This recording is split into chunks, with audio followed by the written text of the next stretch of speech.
Berbagai ujian sejarah telah menempa kita.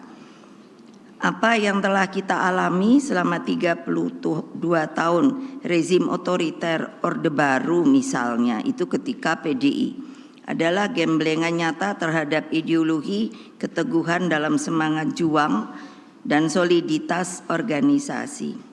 Betapa hebatnya tekanan yang kita alami saat itu hingga melahirkan kultur perlawanan terhadap segala sesuatu yang berbau penindasan.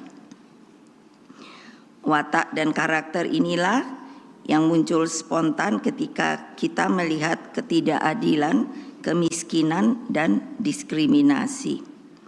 Hadirin sekalian yang saya hormati, PDI Perjuangan mengambil saripati dari pengalaman ketertindasan ini.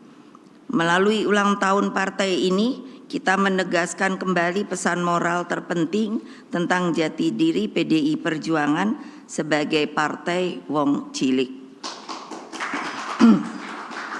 Partai yang seutuhnya menyatu dengan rakyat. Saya selalu mengajarkan kepada anak-anak saya, kepada seluruh anak-anak dari PDI Perjuangan, jangan pernah tinggalkan rakyat. Sikap ini selain sebagai muara dan komitmen ideologis, juga dari realitas sejarah. Ketika PDI berhadapan dengan rezim otoriter yang tidak segan menggunakan segala cara, maka rakyatlah penopang kita. Mereka disebut atau saya sebut akar rumput. Pasti banyak pertanyaan, kenapa Ibu selalu ngomong akar rumput, akar rumput? Akar rumput itu identik dengan rakyat.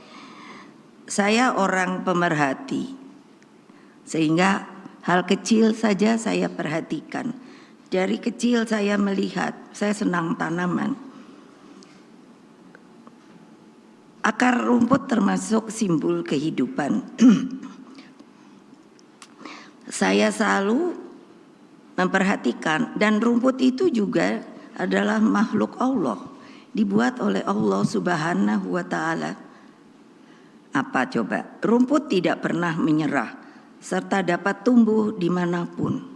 Ia mampu tumbuh di gunung, di tanah gersang, subur, dan sampai juga di laut. Jangan lupa, di laut ada namanya akar rumput, rumput laut. Rumput memiliki daya survival yang tinggi, sehingga meskipun dibakar, dipotong, dimatikan, dicabut, tetap akan selalu tumbuh karena akarnya selalu siap untuk tumbuh kembali. Tolong ingat, itulah rakyat. Akar rumput itu selalu bergandengan dengan erat. Kalau kita lihat, rumput tidak pernah sendiri loh. Mereka berhimpun, menjalin satu dengan satu.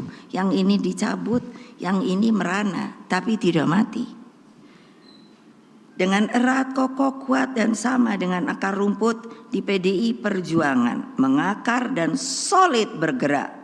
Karena itulah betapa pentingnya turun ke bawah, ke akar rumput, ke rakyat. Perkuatlah akar rumput, sebab itulah kekuatan real kita. Camkan hal ini sebagai sebuah nafas kontemplasi kita. 51 tahun kita bisa menjadi begini, bukan karena elit, bukan karena presiden, bukan karena menteri, tapi karena rakyat yang mendukung kita. Anak-anakku dimanapun kalian berada yang saya cintai, Bung Karno telah mewariskan falsafah keberpihakan dalam diri Pak Marhain. Sosok yang mewakili jutaan petani, nelayan, dan buruh, dan seluruh elemen rakyat lainnya yang mendambakan kecukupan sandang, pangan, tempat tinggal, pendidikan, dan penghidupan yang layak secara kemanusiaan. Inilah warisan dan tugas terpenting politik kita. Terlebih ketika kita menghadapi, sebenarnya ini hari-hari yang biasa setiap 5 tahun. Tapi ternyata saya sering berbicara pada diri saya, kok pemilu ini sepertinya kok selalu dijadikan ajang, padahal regulasinya itu sudah mantap, sudah ngerti siapa yang mesti coblos gitu. Pemilu adalah alat bagi rakyat Indonesia untuk menyampaikan seluruh aspirasi politiknya. Dalam proses ini, terhadap siapapun yang akan menjadi pemimpin ke depan, haruslah dipertimbangkan dengan matang. Rakyat Indonesia yang saya cintai, ini saya bicara sebagai Presiden kelima Republik Indonesia. Jangan tergiur, jangan hanya melihat sosoknya, tetapi pikiran dan hatinya harus menjadi satu.